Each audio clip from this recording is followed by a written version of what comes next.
లోక కళ్యాణార్థం వేములవాడలో నిర్వహించిన శ్రీకృష్ణ యజుర్వేద క్రమ పారాయణ పూర్వక సంపూర్ణ క్రమ యజుర్వేద హవనం పూర్ణాహుతితో ఘనంగా ముగిసింది.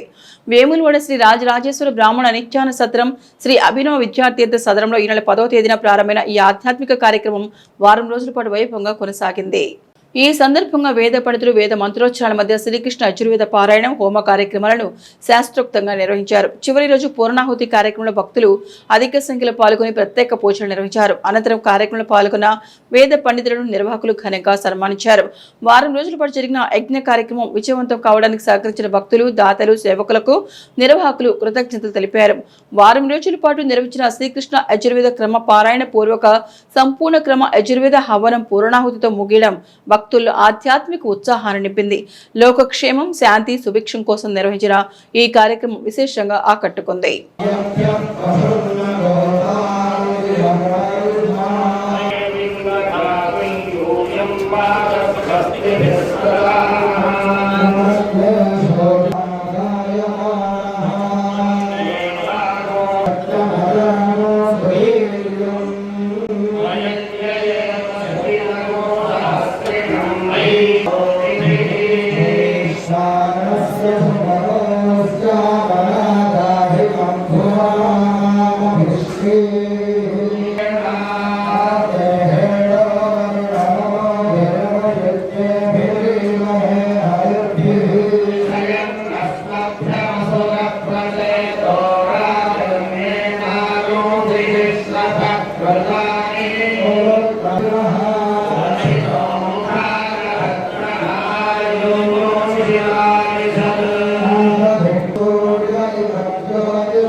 వేములవాడ బ్రాహ్మణ సంఘం తరఫున సమాజ కళ్యాణం కోసం, బ్రాహ్మణులే సామాన్యంగా ధర్మం కోసం, ఈ సంస్కృతిని కాపాడటం కోసం ఒక ప్రత్యేకత కలిగి ఉన్న ఒక విశిష్టమైన ఒక కమ్యూనిటీ. మరి దాంట్లో భాగంగా బ్రాహ్మణ సంఘం తరఫున 10వ తారీఖు నాడు ఈ ఋగ్వేద యజుర్వేద పారాయణ క్రమం ఏదైతుందో 7 రోజులు హవనం, ఈ 7 రోజులు ఇక్కడ చాలా మంచి దాదాపు 13 మంది ఋగ్వేద పండితులు, అన్ని రకాల పండితులు, ఘన పండితులతో కూడా కార్యక్రమం చేయడం జరిగింది. మరి ఈరోజు ఇక్కడ పూర్ణాహుతి ఇంతకుముందే కంప్లీట్ అయింది. సాధారణంగా శాస్త్రోక్తంగా అసలు దక్షిణ కాశీగా పేరు కాసిన రాయరాజేశ్వర సన్నిధుల్లో ఏ కార్యక్రమం చేసినా కానీ చాలా శాస్త్రోక్తంగా పండితులు చాలామంది ఉన్న ఒక గొప్పనైన స్థలం మన వేములవాడ రాజన్న ఈ స్వస్థలం. దాంట్లో భాగంగా ఈ కార్యక్రమం ఏదైతున్నదో దాదాపు చాలామంది కూడా ఈ లోకం బాగుండాలి, దేశం బాగుండాలి, అలాగే ఈ పరిసర ప్రాంతాల ప్రజలు బాగుండాలనే ఆలోచనతో ఈ నిర్వహించడం జరిగింది. మరి నిన్న కూడా చాలామంది ముఖ్యులు ఓ రకంగా ఆర్కార్ వేణుగోపాల్ గారు, రాష్ట్ర ప్రభుత్వ సలహాదారు గారు, బ్రాహ్మణ పరిషత్ చైర్మన్ బసవరాజ్ శ్రీనివాస్ గారు, మన స్థానిక ఎమ్మెల్యే విప్పు గారు, శ్రీనివాస్ గారు కూడా చాలామంది కూడా రావడం జరిగింది. మరి ఏ కార్యక్రమం చేసినా లోక కళ్యాణం కోసం మన ఒక్కలా బాగుంటే బాగుండదు, సమాజం కూడా బాగుండాలనే ఆలోచనతో ఈ కార్యక్రమం చేయడం జరిగినాక ఇంత పాల్గొన్న ప్రతి వాళ్లకు లేకుంటే అందరికీ కూడా ఆ రాయరాజేశ్వర స్వామి, ఆ భగవంతుడు కూడా మంచి ఆయురారోగ్యం కోరుతాం.